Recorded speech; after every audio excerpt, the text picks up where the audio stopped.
16 नवंबर 1991 की दोपहर थी। मुंबई अपनी हमेशा वाली तेज रफ्तार में सांस ले रहा था।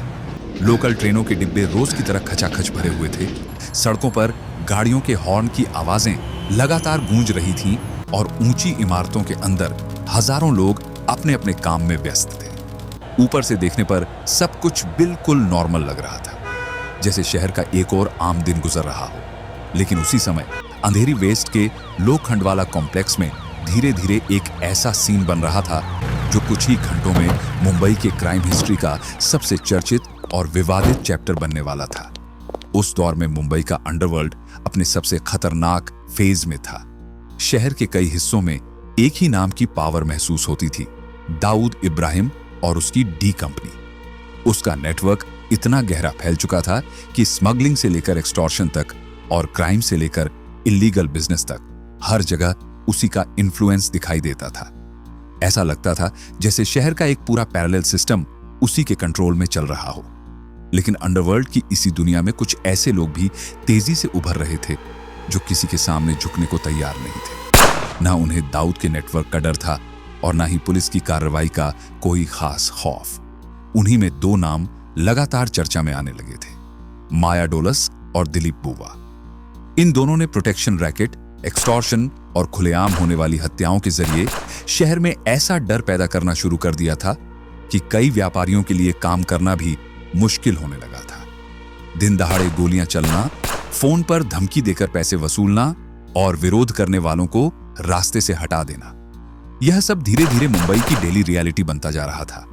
मुंबई पुलिस के लिए अब यह सिर्फ अपराध रोकने का मामला नहीं रह गया था, यह उनकी ऑथोरिटी, क्रेडिबिलिटी और पूरे लॉ एंड ऑर्डर सिस्टम की साख का सवाल बन चुका था।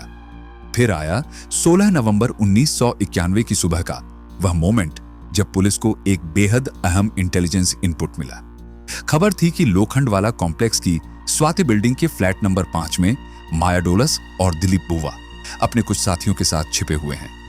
यह इंफॉर्मेशन मिलते ही पुलिस मशीनरी तुरंत एक्टिवेट हो गई। एसीपी ए खान की अगुवाई में एक टीम तेजी से मौके पर पहुंची और कुछ ही देर में पूरी स्वाति बिल्डिंग को चारों तरफ से घेर लिया गया। लाउडस्पीकर पर साफ आवाज में चेतावनी दी गई, अंदर मौजूद सभी लोग तुरंत सरेंडर कर दें। लेकिन फ्लैट के अंदर बैठे लोगों ने हथियार डालने के बजाय सीधे गोलियां चलानी शुरू कर दी। अगले ही पल पुलिस ने भी जवाबी फायरिंग शुरू कर दी। कुछ ही सेकंड में लोखंडवाला की शांत दोपहर गोलियों की आवाज से कांप उठी। आसपास की इमारतों की खिड़कियां बंद होने लगीं, लोग घबराकर अपने घरों के अंदर छिप गए और पूरा इलाका अचानक किसी युद्ध जैसे माहौल में बदल गया। यह मुठभेड़ कुछ मिनटों की नहीं थी, करीब 4 घंटे तक लगातार गोलियां चलती रहीं। पुलिस की तरफ से लगभग 450 राउंड फायर किए गए और आखिरकार माया डोलस, दिलीप बुवा और उनके साथ मौजूद कुल 7 गैंगस्टर मारे गए। पहली नजर में यह एक बड़ी पुलिस सफलता जैसा दिखाई देता है, लेकिन असली कहानी यहीं से शुरू होती है, क्योंकि इस ऑपरेशन के बाद मुंबई पुलिस को सिर्फ तारीफ नहीं मिली, उल्टा कई गंभीर सवाल उठने लगे। कुछ लोगों ने इसे जरूरी कार्रवाई बताया तो कुछ ने इस एनकाउंटर के पीछे छिपे सच पर शक जताना शुरू कर दिया। मामला इतना बढ़ गया कि सरकार को इसकी जांच के लिए मैजिस्ट्रियल इंक्वायरी तक करवानी पड़ी। तो आखिर उस दिन लोखंडवाला के उस फ्लैट के अंदर असल में क्या हो रहा था? क्या यह सच में एक अनअवॉइडेबल एनकाउंटर था या इसके पीछे कोई और प्लानिंग छिपी हुई थी? और क्यों इस घटना के बाद खुद पुलिस की कार्रवाई ही इन्वेस्टिगेशन के घेरे में आ गई? अगर आप ऐसी रियल क्राइम स्टोरीज को सिर्फ सुनना नहीं बल्कि उनकी पूरी रियलिटी और सिस्टम के पीछे छिपी लेयर्स समझना चाहते हैं तो चैनल को सब्सक्राइब जरूर कीजिए, क्योंकि यहां हम सिर्फ घटनाएं नहीं बताते बल्कि उनके पीछे छिपी पूरी बैकग्राउंड और पावर गेम भी समझने की कोशिश करते हैं। और इस पूरी कहानी के केंद्र में था एक ऐसा नाम जो कभी मुंबई की गलियों से निकलकर अंडरवर्ल्ड की दुनिया में खौफ का दूसरा नाम बन गया, माया डोलस। माया डोलस का असली नाम महेंद्र डोलस था। उसका जन्म 15 अक्टूबर 1966 को मुंबई के सायन कोलीवाड़ा इलाके की एक छोटी सी चौल में हुआ था। परिवार बेहद साधारण था और उसके पिता की बस एक ही इच्छा थी, उनका बेटा पढ़ लिखकर एक सम्मानजनक जिंदगी जिए। इसी उम्मीद के साथ 10वीं कक्षा के बाद महेंद्र डोलस ने ITI में दाखिला लिया, लेकिन पढ़ाई में उसका मन ज्यादा देर टिक नहीं पाया। उस समय मुंबई का माहौल तेजी से बदल रहा था। शहर में अंडरवर्ल्ड का असर बढ़ रहा था और कई इलाकों में क्राइम धीरे धीरे एक कड़वी रियलिटी बनता जा रहा था। जिस इलाके में माया बड़ा हो रहा था, वहां की चॉल्स में अक्सर बड़े बड़े गैंगस्टर पुलिस से बचने के लिए आकर छिप जाया करते थे। बचपन से ही माया इन लोगों को करीब से देखता रहा। धीरे धीरे उसके दिमाग में क्राइम की दुनिया का डर खत्म होने लगा और उसकी जगह एक अजीब सा फैसिनेशन पैदा हो गया। जैसे जैसे उम्र बढ़ती गई, उसका माइंडसेट भी उसी दिशा में ढलता चला गया। 1982 में ITI का कोर्स खत्म करने के बाद उसने आगे पढ़ाई जारी रखने के बजाय एक बिल्कुल अलग रास्ता चुन लिया। अब वह इलाके के छोटे मोटे गुंडों के साथ घूमने लगा और धीरे धीरे पेटी क्राइम्स में शामिल होने लगा। इसी दौरान उसकी उम्र मुश्किल से 16 साल रही होगी जब उसके बेखौफ रवैये पर एक बड़ी गैंग की नजर पड़ी। यह गैंग थी अशोक जोशी की। उस समय कंजूर मार्ग से लेकर विक्रोली तक के इलाके में अशोक जोशी गैंग का काफी दबदबा था। इसी गैंग में शामिल होकर माया डोलस ने पहली बार ऑर्गेनाइज्ड क्राइम की असली दुनिया को करीब से समझा। यहीं से उसने एक्सटॉर्शन रैकेट में कदम रखा। व्यापारी, बिल्डर और पैसे वाले लोगों को फोन पर धमकाकर उनसे पैसे वसूलना अब उसका नया काम बन चुका था। उस दौर में अशोक जोशी गैंग की एक और खतरनाक गैंग से गहरी दोस्ती थी, बाइकला कंपनी। इस गैंग को लीड करते थे रमा नायक और बाबू रेशम। मुंबई के कई इलाकों में उनका जबरदस्त इन्फ्लुएंस था और उनके लिए अरुण गवली, सदा पावले, किरण वालावलकर, चंद्रशेखर मिराशी और अशोक चौधरी जैसे गैंगस्टर काम करते थे। इसी गैंग में एक ऐसा शार्प शूटर भी था जिसका नाम जल्द ही पूरे अंडरवर्ल्ड में गूंजने वाला था, दिलीप बुवा। दिलीप बुवा अपनी शूटिंग स्किल्स के लिए जाना जाता था। वह उन गिने चुने शूटर्स में से था जिन्हें AK-47 चलाने में महारत हासिल थी, जो उस समय बेहद रेयर हथियार माना जाता था। स्वभाव से वह बेहद शांत रहता था, लेकिन उसके एक्शंस अक्सर बेहद खतरनाक होते थे। एक बार तो उसने बस स्टैंड पर खड़ी 2 लड़कियों पर सिर्फ इसलिए गोली चला दी क्योंकि उसे लगा कि वे उस पर हंस रही थी।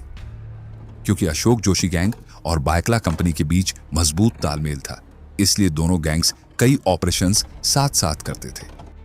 इसी वजह से उनके सदस्यों की मुलाकातें भी होती रहती थी। यहीं पहली बार माया डोलस और दिलीप बुवा आमने सामने आए और बहुत जल्द दोनों के बीच गहरी दोस्ती बन गई। अगले 4-5 साल तक ये दोनों अलग अलग गैंग्स के लिए काम करते रहे, लेकिन फिर 1987 में एक ऐसी घटना हुई जिसने पूरे मुंबई अंडरवर्ल्ड की दिशा बदल दी। जेकब सर्किल पुलिस स्टेशन में बंद बाइकला कंपनी के फाउंडिंग मेंबर बाबू रेशम की कुछ कैदियों ने हत्या कर दी। इस हत्या की साजिश रचने का आरोप ढोलकिया ब्रदर्स पर लगा। अब बाइकला कंपनी बदला चाहती थी और इस रिवेंज मिशन को पूरा करने की जिम्मेदारी दी गई उनके सबसे भरोसेमंद शूटर दिलीप बुवा को। लेकिन किसी ने नहीं सोचा था कि इसी बदले की प्लानिंग से शुरू होने वाली घटनाओं की एक लंबी चेन आखिरकार कहानी को उस जगह ले जाएगी जहां गोलियों की आवाजें पूरे लोखंडवाला को हिला देने वाली थी। उस दिन माया डोलस, दिलीप बुवा और उनके कुछ भरोसेमंद लोग चुपचाप उस इलाके में पहुंचे। उनके पास AK-47 राइफलें थीं, मगर हथियार खुले में नहीं थे। सब कुछ सावधानी से छिपाया गया था। चेहरों पर कोई घबराहट नहीं, कोई जल्दबाजी नहीं। वे भीड़ में ऐसे घुल गए जैसे वहां मौजूद हजारों लोगों में से ही कुछ आम लोग हों। चारों तरफ उत्सव का माहौल था। ढोल की थाप गूंज रही थी, गणपति के जयकारे लग रहे थे, लोग नाच रहे थे, बच्चे खिलखिला रहे थे, परिवार जुलूस के साथ आगे बढ़ रहे थे। बाहर से देखने पर यह एक खुशियों से भरा हुआ सामूहिक उत्सव था। ऐसी भीड़ में आमतौर पर कोई भी प्रोफेशनल हिटमैन हमला करने का रिस्क नहीं लेता। कारण साफ होता है, गोलियां चलें तो निर्दोष लोग भी मारे जा सकते हैं और इतनी बड़ी भीड़ में सैकड़ों गवाह मौजूद होते हैं। बाद में वही लोग पुलिस इन्वेस्टिगेशन के लिए मजबूत एविडेंस बन जाते हैं। लेकिन माया डोलस का तरीका अलग था। अगर कोई मिशन उसे सौंपा जाता तो वह हालात देखकर पीछे हटने वालों में से नहीं था। कुछ देर तक वह शांत खड़ा रहा। उसकी नजरें भीड़ को ध्यान से स्कैन कर रही थी। फिर अचानक उसकी नजर 3 लोगों पर जाकर टिक गई। वे लोग अरुण गवली गैंग से जुड़े हुए थे। माया ने दूर से ही उनका नाम लेकर आवाज लगाई ताकि वे उसकी तरफ देखें। जैसे ही उन्होंने पलटकर देखा, अगले ही पल गोलियों की तेज आवाज गूंज उठी। फायरिंग इतनी अचानक हुई कि आसपास मौजूद किसी को समझने का मौका ही नहीं मिला। कुछ ही सेकंड में तीनों टारगेट जमीन पर गिर चुके थे, लेकिन उस अंधाधुंध फायरिंग की कीमत सिर्फ वही लोग नहीं चुकाने वाले थे। भीड़ में मौजूद 5 निर्दोष लोग भी गोलियों की चपेट में आ गए। कुछ ही पलों में उत्सव का पूरा माहौल बदल गया। जहां कुछ सेकंड पहले ढोल और जयकारे गूंज रहे थे, वहां अब चीखें, भगदड़ और डर का माहौल फैल चुका था। यह घटना कुछ ही घंटों में पूरे मुंबई शहर में चर्चा का विषय बन गई। अब माया डोलस और दिलीप बुवा का नाम सिर्फ अंडरवर्ल्ड तक सीमित नहीं रहा था। आम लोग भी उनके नाम से डरने लगे थे। अंडरवर्ल्ड के अंदर भी माया की पहचान तेजी से बदल रही थी। धीरे धीरे कई गैंगस्टर उसे माया भाई कहकर बुलाने लगे थे। उसकी पर्सनैलिटी भी अलग तरह से चर्चाओं में रहने लगी। माया डोलस फिल्म अभिनेता संजय दत्त का जबरदस्त फैन था। खासकर 1987 में आई फिल्म ईमानदार का एक गाना उसे बेहद पसंद था और इस दिल में क्या रखा है, वह इस गाने को बार बार सुनता था। एक रात वह अपने 2 दोस्तों के साथ एक डांस बार में पहुंचा। अंदर तेज म्यूजिक बज रहा था, लोग नाच रहे थे, माहौल बिल्कुल सामान्य था। फिर अचानक उसका मूड बदल गया। उसने जोर जोर से गालियां देना शुरू कर दिया और वेटर को बंदूक दिखाकर कहा कि गाना तुरंत बदला जाए। बार में बैठे लोगों को पहले समझ ही नहीं आया कि अचानक क्या हो रहा है। फिर माया ने वही गाना चलवाया, 1 बार, फिर 2 बार, फिर 3 बार, और उसके बाद लगातार 7 से 8 बार वही गाना बजता रहा। बार में मौजूद लोग चुपचाप बैठे रहे। किसी ने विरोध करने की हिम्मत नहीं की। माया डोलस की आवाज ही इतनी डर पैदा कर देती थी कि लोग सामने खड़े होकर भी विरोध करने की हिम्मत नहीं जुटा पाते थे। और जब ऊपर से डी कंपनी के आदेश आते तो उसके लिए काम करना सिर्फ जिम्मेदारी नहीं होता था, वह इसे अपने डर का प्रदर्शन बना देता था। धीरे धीरे वह उस दौर का सबसे खतरनाक एक्सटॉर्शन कॉलर बन गया। अगर कोई बिजनेसमैन पैसे देने से मना करता तो माया सीधे उसके ऑफिस पहुंच जाता। फिर ज्यादा बातचीत की जरूरत नहीं पड़ती। वह ऑफिस के कांच और फर्नीचर पर गोलियां चला देता। कुछ ही सेकंड में पूरा माहौल बदल जाता। लोगों के चेहरे का रंग उड़ जाता, हाथ कांपने लगते और आखिरकार वही होता जो माया चाहता था। पैसे टेबल पर रख दिए जाते, लेकिन दूसरी तरफ पुलिस और इंटेलिजेंस एजेंसियां भी हाथ पर हाथ रखकर नहीं बैठी थी। इन दोनों के खिलाफ शिकायतें लगातार बढ़ रही थी।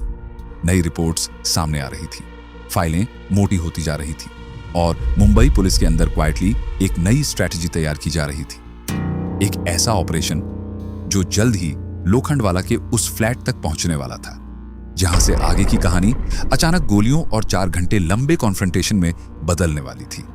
समय बीतने के साथ माया डोलस और दिलीप बुवा का इन्फ्लुएंस डी कंपनी के अंदर और मजबूत होता गया। कई बार हालात ऐसे बनते कि दाऊद इब्राहिम खुद उन्हें टारगेट्स की लिस्ट देता।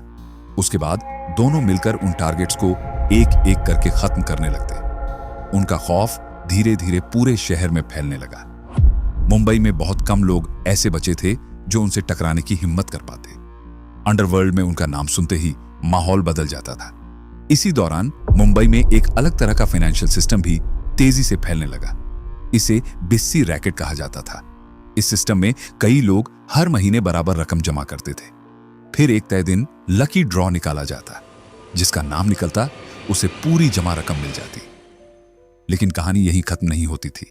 जिस व्यक्ति को पैसे मिलते उसे कई महीनों तक किस्त भरते रहना पड़ता था ताकि बाकी लोग भी इस सिस्टम का हिस्सा बने रहें।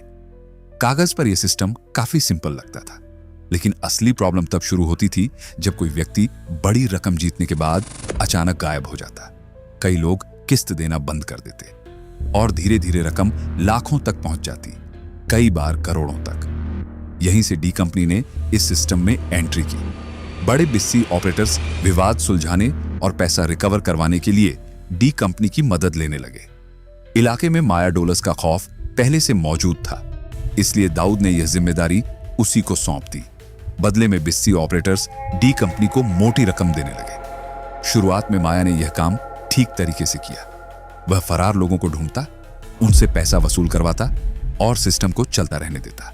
लेकिन ज्यादा समय नहीं बीता कि उसने पूरा खेल बदल दिया। अब उसने एक नई स्ट्रैटेजी शुरू कर दी। जो लोग पैसे लेकर भाग गए थे, माया उनसे सीक्रेटली पैसा लेने लगा और बदले में उन्हें प्रोटेक्शन देने लगा। मतलब जो लोग सिस्टम को धोखा देकर भागे थे, अब वही लोग माया के प्रोटेक्शन में सुरक्षित हो गए। इसका असर जल्दी दिखाई देने लगा। कई बिस्सी सिस्टम अचानक टूटने लगे, ऑपरेटर्स को भारी नुकसान होने लगा, कई लोगों की जमा पूंजी डूब गई। जब यह खबर दाऊद इब्राहिम तक पहुंची तो उसने माया को रोकने की कोशिश की, लेकिन इस बार माया पीछे हटने वाला नहीं था। उसने साफ मना कर दिया। यहीं से दोनों के बीच इंटरनल कॉन्फ्लिक्ट शुरू हो गया। अब माया सिर्फ डी कंपनी का हिस्सा बनकर काम नहीं करना चाहता था, वह अपना अलग नेटवर्क और अपना खुद का कंट्रोल बनाना चाहता था। धीरे धीरे यह पावर स्ट्रगल खुलकर सामने आने लगा। कई बार ऐसा हुआ कि दाऊद पहले माया और दिलीप बुआ को किसी टारगेट के खिलाफ डील देता। दोनों कई हफ्तों तक उस व्यक्ति को फोन करते, धमकाते, प्रेशर बनाते और एक्सटॉर्शन की रकम तय करवाते। लेकिन जैसे ही पैसे लेने का मोमेंट आता, दाऊद अचानक डील कैंसिल कर देता। ऐसी ही एक घटना ने माया को अंदर तक भड़का दिया। एक पंजाबी बिल्डर को लेकर डी कंपनी ने डील सेट की थी। करीब 1 महीने तक माया लगातार उसे फोन करके धमकियां देता रहा, लेकिन आखिरी स्टेज पर उस बिल्डर ने सीधे दाऊद इब्राहिम से संपर्क कर लिया और उसके साथ अलग से डील कर ली। इसके बाद दाऊद ने माया को साफ आदेश दिया कि वह उस बिल्डर को परेशान करना बंद कर दे। माया को पीछे हटना पड़ा, लेकिन अब उसे साफ समझ आने लगा था कि उसके साथ एक खेल खेला जा रहा है, और तभी उसने एक खतरनाक फैसला लिया। अब वह दाऊद को ही चुनौती देने वाला था। कुछ समय बाद एक ऐसा मौका सामने आया जिसने इस टकराव को असली रूप दे दिया। मुंबई पोर्ट पर दाऊद इब्राहिम के सोने के कुछ बड़े कंसाइनमेंट पहुंचे थे और उन्हें सुरक्षित तरीके से हैंडल करने की जिम्मेदारी दी गई थी माया डोलस और दिलीप बुआ को। लेकिन यहीं पर पूरा खेल पलट गया। माया डोलस ने दाऊद को धोखा दे दिया। करीब 1 करोड़ से ज्यादा कीमत का गोल्ड कंसाइनमेंट लेकर वह गायब हो गया। जब यह खबर दाऊद तक पहुंची तो यह सिर्फ पैसों का नुकसान नहीं था, यह उसकी रेपुटेशन पर सीधा हमला था। अगर अंडरवर्ल्ड में यह खबर फैल जाती कि उसके अपने लोग उसका सोना लेकर भाग गए, तो उसका डर और कंट्रोल दोनों कमजोर पड़ सकते थे। इसलिए फैसला तुरंत लिया गया। अब माया डोलस और दिलीप बुआ को जिंदा नहीं छोड़ा जाएगा। लेकिन दूसरी तरफ माया और दिलीप बुआ भी पीछे हटने वाले नहीं थे। उस सोने की रकम से उन्होंने भारी मात्रा में हथियार खरीदे और अपनी अलग गैंग खड़ी करनी शुरू कर दी। अब उन्होंने दाऊद से नाता पूरी तरह तोड़ दिया था। धीरे धीरे लोग अपने निजी विवाद सुलझाने के लिए सीधे उनके पास आने लगे। उनका खुद का नेटवर्क बनता जा रहा था। इसी दौरान उनकी जिंदगी भी बदलने लगी थी। दोनों ने मिलकर एक सफेद मारुति एस्टीम कार खरीदी और अक्सर उसी कार में बैठकर वसूली के लिए निकलते थे। लेकिन इस नई ताकत की कीमत भी बहुत बड़ी थी, क्योंकि अब खेल बदल चुका था। एक तरफ उन्होंने दाऊद इब्राहिम को दुश्मन बना लिया था और दूसरी तरफ बहुत जल्द मुंबई पुलिस भी उनकी तलाश में अपनी सबसे बड़ी चाल चलने वाली थी। अब हालात ऐसे हो चुके थे कि माया डोलस और उसके साथियों के खिलाफ कई गंभीर केस दर्ज हो चुके थे और इसी वजह से मुंबई पुलिस भी अब उन्हें पकड़ने के लिए पूरी ताकत झोंक चुकी थी। हर यूनिट, हर इंटेलिजेंस चैनल, हर इन्फॉर्मर नेटवर्क एक ही दिशा में काम कर रहा था। आखिरकार अगस्त 1991 में पुलिस माया डोलस तक पहुंचने में सफल हो गई। उसे गिरफ्तार किया गया और जेल भेज दिया गया। बाहर की दुनिया को लगा कि शायद अब कहानी का यह खतरनाक अध्याय खत्म होने वाला है, लेकिन माया डोलस उन लोगों में से नहीं था जिनकी कहानी इतनी आसानी से खत्म हो जाए।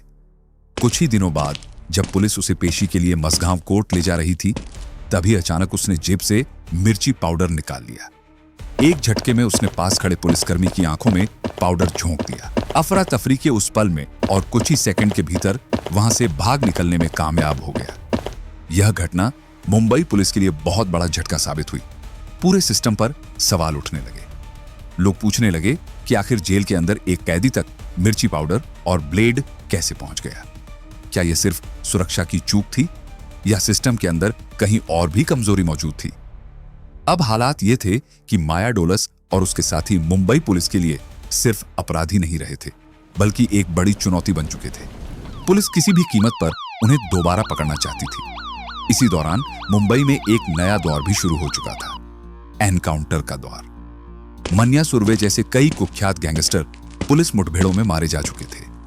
अंडरवर्ल्ड के अंदर पुलिस एनकाउंटर का डर इतना बढ़ गया था कि दाऊद इब्राहिम खुद भारत छोड़कर बाहर चला गया था। इसी बदलते माहौल के बीच मुंबई पुलिस के एडिशनल कमिश्नर ए खान के नेतृत्व में एक नई यूनिट बनाई गई, एंटी टेररिज्म स्क्वाड। इसे भारत की पहली एटीएस यूनिट माना जाता है और इस नई यूनिट के सामने जो सबसे बड़ा मिशन रखा गया वह साफ था, माया डोलस और उसकी गैंग को ढूंढना और इस कहानी का अंत करना। अगले 2 महीनों तक एटीएस लगातार काम करती रही। हर पुराने संपर्क की जानकारी जुटाई गई, हर संभावित छिपने की जगह पर नजर रखी गई, ग्राउंड लेवल पर बड़ा इन्फॉर्मर नेटवर्क एक्टिवेट किया गया। लेकिन एक बड़ी समस्या सामने थी, माया डोलस का डर। इलाके में उसका नाम ही इतना खौफ पैदा कर देता था कि लोग उसके खिलाफ बोलने से भी डरते थे। और इसी चुप्पी के बीच मुंबई पुलिस को धीरे धीरे एक ऐसी जानकारी मिलने वाली थी जो उन्हें सीधे उस जगह तक पहुंचाने वाली थी जहां यह कहानी निर्णायक मोड़ लेने वाली थी। एटीएस कई महीनों से माया डोलस और उसकी गैंग का पीछा कर रही थी। कई बार पुलिस उनकी लोकेशन तक पहुंची भी, लेकिन हर बार आखिरी पल में वे लोग वहां से निकल जाते, जैसे किसी को पहले से खबर मिल जाती हो, जैसे उनका इंफॉर्मेशन नेटवर्क पुलिस से एक कदम आगे चल रहा हो। हर असफल ऑपरेशन के साथ पुलिस पर दबाव बढ़ता जा रहा था। शहर में सवाल उठने लगे थे, आखिर यह गैंग बार बार पुलिस के हाथ से कैसे फिसल जाती है। लेकिन नवंबर 1991 में हालात बदलने वाले थे। मुंबई एटीएस एक ऐसे ऑपरेशन की तैयारी में थी जो आगे चलकर पूरे शहर की क्राइम हिस्ट्री में दर्ज होने वाला था। 16 नवंबर 1991 की सुबह बांद्रा वेस्ट स्थित पुलिस ऑफिस के अंदर एडिशनल कमिश्नर ए खान अपने कमरे में बैठे थे। कई महीनों से उनकी पूरी टीम एक ही मिशन पर काम कर रही थी, माया डोलस, दिलीप बुआ और उनके नेटवर्क को खत्म करना। लेकिन हर बार कुछ न कुछ ऐसा हो जाता था कि ऑपरेशन आखिरी पल में अधूरा रह जाता। लगातार असफल कोशिशों ने पूरे सिस्टम पर दबाव बढ़ा दिया था। तभी अचानक ऑफिस का फोन बजा। लाइन के दूसरी तरफ से जो सूचना आई उसने कमरे का माहौल तुरंत बदल दिया। यह एक भरोसेमंद इंटेलिजेंस इनपुट था। जानकारी साफ थी, लोखंडवाला कॉम्प्लेक्स की स्वाति बिल्डिंग के फ्लैट नंबर 5 में माया डोलस, दिलीप बुवा और उनके साथी छिपे हुए हैं। सूत्रों के मुताबिक वहां गोपाल पुजारी, राजू नथकर्णी, अनिल पवार, अनिल खूबचंदानी और विजय चकोर भी मौजूद थे। कई महीनों की तलाश के बाद पहली बार पूरी गैंग के एक ही जगह होने की खबर मिली थी। ए खान ने 1 सेकंड भी बर्बाद नहीं किया। फैसला तुरंत लिया गया, आज यह मामला खत्म करना होगा। कुछ ही मिनटों में बांद्रा वेस्ट पुलिस स्टेशन के अंदर हलचल शुरू हो गई। तुरंत 17 पुलिसकर्मियों की एक स्पेशल टीम तैयार की गई। इस टीम में ए खान के साथ 3 इंस्पेक्टर, 6 सब इंस्पेक्टर और 7 कांस्टेबल शामिल थे। लेकिन ऑपरेशन शुरू होने से ठीक पहले एक बड़ी समस्या सामने आ गई। पूरे स्टेशन में सिर्फ 5 बुलेट प्रूफ जैकेट मौजूद थी, जबकि ऑपरेशन में जाने वाले पुलिस वालों की संख्या 17 थी। यह साफ तौर पर एक बड़ा जोखिम था। लेकिन अगर टीम इंतजार करती तो संभव था कि टारगेट एक बार फिर हाथ से निकल जाए। इसलिए फैसला लिया गया, जो रिसोर्सेज उपलब्ध हैं उन्हीं के साथ ऑपरेशन शुरू किया जाएगा। जल्दी जल्दी हथियार और एम्यूनिशन इकट्ठा किए गए। करीब 11:30 बजे पुलिस की टीम लोखंडवाला कॉम्प्लेक्स की तरफ रवाना हो गई। सभी पुलिसकर्मी सादा कपड़ों में थे ताकि इलाके में किसी को शक न हो और ऑपरेशन की खबर पहले से गैंगस्टर्स तक न पहुंचे। कुछ ही देर में ए खान अपनी टीम के साथ लोखंडवाला पहुंच चुके थे। अब असली फेज शुरू होना था। सबसे पहले उन्होंने स्वाति बिल्डिंग के फ्लैट नंबर 5 का लेआउट समझा। फ्लैट ग्राउंड फ्लोर पर था और उसमें 2 एंट्री पॉइंट थे। एक दरवाजा सीधे बाहर की तरफ खुलता था, जबकि दूसरा बिल्डिंग की सीढ़ियों की तरफ जाता था। यही 2 रास्ते पूरे ऑपरेशन की स्ट्रेटजी तय करने वाले थे। ए खान ने तुरंत टीम को 3 हिस्सों में बांट दिया। पहली टीम में इंस्पेक्टर एम एकावी, झुंझुराव घराल और सुनील देशमुख थे। इनका काम था उस दरवाजे को कवर करना जो बाहर की तरफ खुलता था। दूसरी टीम में प्रमोद राणे, राजा मांगड़े और इकबाल शेख को तैनात किया गया।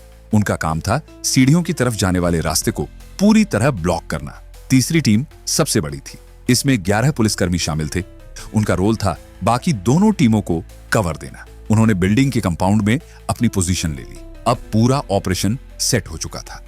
सिग्नल मिलते ही पहली और दूसरी टीम तेजी से फ्लैट नंबर 5 की तरफ बढ़ी। इंस्पेक्टर कावी आगे बढ़ा और बिना किसी चेतावनी के दरवाजा तोड़ दिया। अगले ही पल पुलिस टीम फ्लैट के अंदर दाखिल हो चुकी थी, लेकिन अंदर मौजूद लोग भी तैयार बैठे थे। माया डोलस, दिलीप बुवा और उनके 5 साथी हथियारों के साथ पहले से पोजीशन में थे। जैसे ही दरवाजा टूटा और पुलिस अंदर घुसी, अचानक गोलियों की आवाज गूंज उठी। कुछ ही सेकंड में फ्लैट के अंदर अराजकता फैल गई। दोनों तरफ से अंधाधुंध फायरिंग शुरू हो चुकी थी। इसी दौरान झुंझुराव घराल को गोली लगी। उन्होंने बुलेट प्रूफ जैकेट नहीं पहनी थी, इसलिए गोली सीधे उनके शरीर में जा लगी। वह वहीं गिर पड़े। खून तेजी से बहने लगा। स्थिति अचानक बेहद गंभीर हो गई। अब जवाबी फायरिंग की जिम्मेदारी इंस्पेक्टर कावी और सुनील देशमुख पर आ गई, लेकिन हालात और बिगड़ गए। फायरिंग के बीच एक गोली इंस्पेक्टर कावी के दाहिने हाथ को छूती हुई निकल गई। अब वे भी घायल हो चुके थे। फ्लैट के अंदर टिके रहना लगभग असंभव हो गया। मजबूरन पुलिस टीम को पीछे हटना पड़ा। गंभीर रूप से घायल झुंझुराव घराल को तुरंत अस्पताल भेजा गया। लेकिन इसी दौरान एक और समस्या सामने आ चुकी थी। जहां यह पूरा ऑपरेशन चल रहा था, वह कोई सुनसान इलाका नहीं था। वह एक घनी आबादी वाला रेजिडेंशियल एरिया था, जहां आसपास के फ्लैट्स में परिवार, बच्चे और बुजुर्ग रहते थे। जैसे जैसे गोलियों की आवाज गूंजने लगी, लोगों को समझ आने लगा कि कुछ बड़ा हो रहा है। खिड़कियां बंद होने लगी, दरवाजे लॉक होने लगे। लोग अपने घरों के अंदर दुबक कर बैठ गए। और उसी समय स्वाति बिल्डिंग के उस छोटे से फ्लैट के अंदर एक ऐसी भिड़ंत शुरू हो चुकी थी जो अगले कुछ घंटों में पूरे मुंबई शहर का ध्यान अपनी तरफ खींचने वाली थी। स्वाति बिल्डिंग के आसपास घनी आबादी थी, अपार्टमेंट्स, भरे हुए फ्लैट्स, रोजमर्रा की जिंदगी जीते परिवार। लेकिन जैसे जैसे गोलियों की आवाज लगातार गूंजती रही, पूरा इलाका सहम गया। किसी को ठीक से समझ नहीं आ रहा था कि बाहर क्या हो रहा है, लेकिन आवाजें साफ बता रही थी कि मामला बेहद गंभीर है। कुछ ही देर में यह खबर मीडिया तक भी पहुंच गई। रिपोर्टर्स और कैमरा टीमें तेजी से लोखंडवाला पहुंचने लगी। देखते ही देखते बिल्डिंग के बाहर कैमरे लग गए और आगे का पूरा ऑपरेशन रिकॉर्ड होने लगा। मुंबई पुलिस के इतिहास में यह पहली बार था जब किसी पुलिस मुठभेड़ को कैमरों के सामने रिकॉर्ड किया जा रहा था। अब यह सिर्फ एक पुलिस ऑपरेशन नहीं रह गया था, पूरा शहर इस घटना पर नजर रखने लगा था। शूटआउट की खबर धीरे धीरे पूरे मुंबई में फैल चुकी थी। पुलिस के 2 अधिकारी घायल हो चुके थे, लेकिन टीम अभी भी अपनी पोजीशन पर डटी हुई थी। ए खान ने तुरंत हेडक्वार्टर को सूचना भेजी और अतिरिक्त पुलिस बल मौके पर बुला लिया। बिल्डिंग के बाहर पुलिस लगातार लाउडस्पीकर से अपील कर रही थी। माया डोलस, दिलीप बुआ और उनके साथियों को सरेंडर करने के लिए कहा जा रहा था, लेकिन अंदर से जवाब सिर्फ गोलियों के रूप में आ रहा था और बीच बीच में माया डोलस की गालियों की आवाज। समय बीतता जा रहा था। शूटआउट लंबा खींचने लगा था। दोनों तरफ धैर्य टूटने लगा था। तभी अचानक फ्लैट के अंदर हलचल हुई। बच निकलने की आखिरी कोशिश में दिलीप बुआ अपने एक साथी के साथ जोरदार फायरिंग करते हुए बाहर की तरफ दौड़ा। उसका इरादा साफ था, किसी तरह अपनी कार तक पहुंचना और वहां से निकल भागना। लेकिन बाहर पहले से तैनात पुलिस टीम तैयार थी। जैसे ही वे फ्लैट से बाहर निकले, पुलिस ने उन पर ताबड़तोड़ गोलियां चला दी। कुछ ही सेकंड में दोनों जमीन पर गिर चुके थे। दिलीप बुआ, जिसे कभी अंडरवर्ल्ड का सबसे खतरनाक शूटर कहा जाता था, वहीं ढेर हो गया। उसी समय अतिरिक्त पुलिस बल भी स्वाति बिल्डिंग तक पहुंच चुका था। अब पूरी बिल्डिंग को चारों तरफ से घेर लिया गया। हर एंट्री और एग्जिट पॉइंट पर पुलिस की पोजीशन थी। अंदर मौजूद लोगों के लिए बाहर निकलना लगभग असंभव हो चुका था। अपने सबसे करीबी साथी और दोस्त दिलीप बुआ की मौत ने माया डोलस को अंदर से झकझोर दिया था। अब उसे साफ समझ आने लगा था कि यह कोई सामान्य पुलिस कार्रवाई नहीं है और अगले कुछ मिनटों में जो होने वाला था वह इस पूरी मुठभेड़ को इतिहास में दर्ज कर देने वाला था। चारों तरफ पुलिस की घेराबंदी हो चुकी थी। बाहर निकलने का कोई साफ रास्ता दिखाई नहीं दे रहा था। फ्लैट के अंदर फंसा माया डोलस यह भी ठीक से नहीं समझ पा रहा था कि बाहर पुलिस किस पोजीशन में खड़ी है और किस दिशा से घेराबंदी की गई है। कुछ समय और गुजरता है, फिर अचानक अंदर से हलचल होती है। गैंगस्टर गोपाल पुजारी और राजू नतकर्णी तेजी से सीढ़ियों की तरफ भागने की कोशिश करते हैं। शायद उन्हें लगा होगा कि ऊपर की मंजिलों से किसी तरह निकलने का मौका मिल सकता है, लेकिन पुलिस पहले से तैयार थी। सीढ़ियों के पास पुलिसकर्मी तैनात थे। जैसे ही दोनों ऊपर की तरफ बढ़े, पुलिस टीम भी उनके पीछे पहुंच गई। फर्स्ट फ्लोर तक पहुंचते पहुंचते दोनों को मार गिराया गया। अब तक 4 गैंगस्टर मारे जा चुके थे। फ्लैट के अंदर अब सिर्फ 3 लोग बचे थे, माया डोलस, अनिल पवार और अनिल खूबचंदानी। समय तेजी से बीत रहा था। घंटे गुजर चुके थे। अंदर बैठा माया डोलस अब बेचैन होने लगा था। लगातार फायरिंग, बाहर की घेराबंदी और साथियों की मौत। अब स्थिति साफ होने लगी थी। आखिरकार उसने भी आखिरी कोशिश करने का फैसला किया। वह कमरे से बाहर निकला, सीढ़ियों की तरफ बढ़ने लगा। उसके हाथ में AK-47 राइफल थी। भागते हुए भी वह लगातार गोलियां चला रहा था, साथ साथ पुलिस वालों को गालियां भी दे रहा था। सीढ़ियों के पास पहुंचते पहुंचते माहौल बेहद खतरनाक हो चुका था। पुलिस ने भी जवाबी फायरिंग शुरू कर दी। कुछ ही सेकंड में गोलियों की तेज बौछार माया डोलस पर टूट पड़ी। पुलिस ने अकेले उसी पर करीब 100 गोलियां दागी। उसका शरीर गोलियों से छलनी हो गया और वहीं गिर पड़ा। उसी मुठभेड़ के दौरान अनिल पवार और अनिल खूबचंदानी भी पुलिस की गोलियों से मारे गए। अब स्वाति बिल्डिंग का फ्लैट नंबर 5 पूरी तरह तबाह हो चुका था। दीवारों पर गोलियों के दर्जनों निशान थे। टीवी स्क्रीन टूट चुकी थी। कमरे के अंदर खाली कारतूसों के ढेर और खून के धब्बे फैले हुए थे। 4 घंटे तक चली इस मुठभेड़ का अंत हो चुका था। 7 गैंगस्टर मारे जा चुके थे, लेकिन यह जीत पुलिस के लिए बिल्कुल आसान नहीं थी। इस ऑपरेशन में 2 पुलिस अधिकारी गंभीर रूप से घायल भी हुए थे। 4 घंटे तक चलने वाली इस गोलीबारी ने पूरे लोखंड वाला इलाके को हिलाकर रख दिया था। बाहर से देखने पर ऐसा लग सकता था कि मामला यहीं खत्म हो गया, लेकिन असली कहानी अब सामने आने वाली थी। जैसे जैसे इस ऑपरेशन की खबर शहर में फैलने लगी, वैसे वैसे पुलिस को मिलने वाली संभावित तारीफ की जगह सवाल उठने लगे, और ये सवाल धीरे धीरे इतने गंभीर होते गए कि पूरा मामला विवादों के घेरे में आ गया। सबसे बड़ा झटका तब लगा जब यह सामने आया कि जिस वक्त दिलीप बुआ फ्लैट से बाहर भागा था, उस समय उसके साथ एक और व्यक्ति भी मौजूद था। बाद में उसकी पहचान पुलिस कांस्टेबल विजय चकोर के रूप में हुई। यहीं से कहानी ने नया मोड़ लिया। लोग पूछने लगे, एक पुलिस कांस्टेबल गैंगस्टर्स के साथ उसी फ्लैट के अंदर क्या कर रहा था? क्या वह पुलिस का अंडरकवर इन्फॉर्मर था जिसे माया डोलस के करीब जाकर जानकारी जुटाने के लिए भेजा गया था? अगर वह इन्फॉर्मर था तो पुलिस उसे बचा क्यों नहीं पाई? या फिर कहानी का दूसरा पहलू कुछ और था? क्या यह संभव था कि वही कांस्टेबल खुद माया डोलस के लिए काम कर रहा हो? इन सवालों का कोई साफ और अंतिम जवाब सामने नहीं आया, लेकिन चर्चा यही नहीं रुकी। धीरे धीरे एक और शक लोगों के बीच फैलने लगा। लोग यह सवाल उठाने लगे कि जैसे ही माया डोलस और दिलीप बुआ का टकराव दाऊद इब्राहिम से हुआ, ठीक उसके कुछ समय बाद उनका एनकाउंटर कैसे हो गया, और उससे पहले इतने सालों तक पुलिस उन्हें पकड़ क्यों नहीं पाई? सबसे चर्चित थ्योरी यही बनकर सामने आई कि इस पूरे ऑपरेशन की टिप खुद दाऊद इब्राहिम ने दी थी। कुछ लोगों का दावा था कि जिस फ्लैट में माया डोलस और उसके साथी छिपे हुए थे, वह किसी ऐसे व्यक्ति का था जो दाऊद के बेहद करीब माना जाता था। यहीं से शक और गहरा हो गया।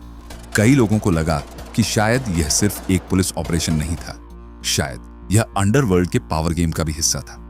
एक ऐसा खेल जिसकी पूरी सच्चाई शायद आज भी पूरी तरह सामने नहीं आई। लेकिन विवाद यहीं खत्म नहीं हुए। लोखंडवाला में 4 घंटे तक चली उस मुठभेड़ के बाद जैसे जैसे नई जानकारी सामने आती गई, वैसे वैसे आरोप भी बढ़ते गए। कुछ लोगों ने दावा किया कि आखिरी पलों में माया डोलस और उसके साथी सरेंडर करना चाहते थे, लेकिन पुलिस ने उन्हें मौका नहीं दिया और जानबूझकर एनकाउंटर कर दिया। इसके अलावा एक और गंभीर आरोप सामने आया। कहा गया कि जिस फ्लैट में यह मुठभेड़ हुई थी, वहां से करीब 70 लाख रुपए बरामद हुए थे। आरोप लगाने वालों का कहना था कि यह रकम सरकारी रिकॉर्ड में जमा नहीं करवाई गई और ऑन ऑपरेशन में शामिल कुछ पुलिसकर्मियों ने इसे आपस में बांट लिया। इन आरोपों ने पूरे पुलिस सिस्टम को हिला दिया। मामला इतना बढ़ गया कि सरकार को इस पूरे ऑपरेशन की जांच के लिए मैजिस्ट्रियल इंक्वायरी बैठानी पड़ी। इस जांच के दौरान उस दिन ऑपरेशन में शामिल हर पुलिस अधिकारी की भूमिका की विस्तार से जांच की गई। हर बयान दर्ज किया गया, हर रिपोर्ट की समीक्षा हुई, हर परिस्थिति को ध्यान से परखा गया। लेकिन जांच के नतीजे आखिरकार कुछ और कहानी बताते हैं। आधिकारिक जांच में पुलिस पर लगाए गए सभी आरोप बेबुनियाद पाए गए। किसी भी आरोप के समर्थन में कोई ठोस एविडेंस सामने नहीं आया। कहा जाता है कि इस ऑपरेशन के तुरंत बाद इसमें शामिल पुलिस अधिकारियों के नाम गैलेंट्री अवार्ड के लिए भी भेजे गए थे। लेकिन इस घटना के आसपास उठे विवाद इतने ज्यादा थे कि अंत में किसी को भी वह सम्मान नहीं दिया गया। इस पूरे मामले में सबसे ज्यादा विवाद एसीपी ए खान को लेकर हुआ। कुछ लोगों ने उन पर भ्रष्टाचार के आरोप लगाए। कुछ ने यह भी कहा कि यह ऑपरेशन दाऊद इब्राहिम के इशारे पर किया गया था। बाद के सालों में भी उनके नाम के साथ विवाद जुड़ते रहे। 1993 के मुंबई दंगों के दौरान भी उन पर यह आरोप लगाए गए कि कार्रवाई के दौरान धार्मिक आधार पर भेदभाव हुआ था। इन विवादों का असर उनके करियर पर भी पड़ा। जब महाराष्ट्र में बीजेपी और शिवसेना गठबंधन की सरकार सत्ता में आई, तब ए खान को एडीजीपी पद पर प्रमोशन नहीं दिया गया। लगातार विवाद और राजनीतिक दबाव के माहौल में उन्होंने तय समय से पहले ही पुलिस सेवा से रिटायरमेंट लेने का फैसला कर लिया। इसके बाद उन्होंने जनता दल पार्टी ज्वाइन करके राजनीति में कदम रखा। समय आगे बढ़ता गया, मुंबई भी बदलती गई, अंडरवर्ल्ड का नेटवर्क भी धीरे धीरे बदल गया। लेकिन लोखंडवाला का वह दिन लोगों की यादों से कभी पूरी तरह गायब नहीं हुआ। 2007 में डायरेक्टर संजय गुप्ता ने इसी घटना से प्रेरित होकर फिल्म बनाई, shoot out at Lokhandwala. Film में एसीपी ए खान का किरदार अभिनेता संजय दत्त ने निभाया। यह एक अजीब संयोग था, क्योंकि असली जिंदगी में माया डोलस खुद संजय दत्त का बहुत बड़ा फैन माना जाता था। वहीं माया डोलस के किरदार में अभिनेता विवेक ओबेरॉय नजर आए। लेकिन फिल्म रिलीज होते ही एक नया विवाद खड़ा हो गया। फिल्म में यह दिखाया गया कि माया डोलस की मां उसे अपराध की दुनिया में आगे बढ़ने के लिए प्रेरित करती है।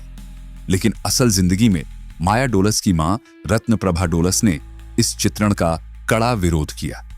उनका कहना था कि उन्होंने हमेशा अपने बेटे को पढ़ाई करने और सामान्य जिंदगी जीने के लिए प्रेरित किया था। उन्होंने आरोप लगाया कि फिल्म में कई तथ्यों को तोड़ मरोड़कर पेश किया गया है। इसी वजह से उन्होंने अदालत का दरवाजा खटखटाया और फिल्म की रिलीज रोकने की मांग की। हालांकि अदालत ने फिल्म पर रोक लगाने से इनकार कर दिया और फिल्म सिनेमाघरों में रिलीज हो गई। साल गुजरते गए, मुंबई की सड़कें बदल गईं, अंडरवर्ल्ड का नेटवर्क भी पहले जैसा नहीं रहा। लेकिन लोखंडवाला का वह दिन आज भी मुंबई की क्राइम हिस्ट्री के सबसे चर्चित अध्यायों में गिना जाता है। यह सिर्फ एक पुलिस ऑपरेशन नहीं था, यह उस दौर की कहानी थी जब अंडरवर्ल्ड, पुलिस सिस्टम और पावर का टकराव एक ही जगह आकर फट पड़ा था। एक दिन, 4 घंटे और गोलियों की ऐसी गूंज जिसका इंपैक्ट आज भी इतिहास में दर्ज है।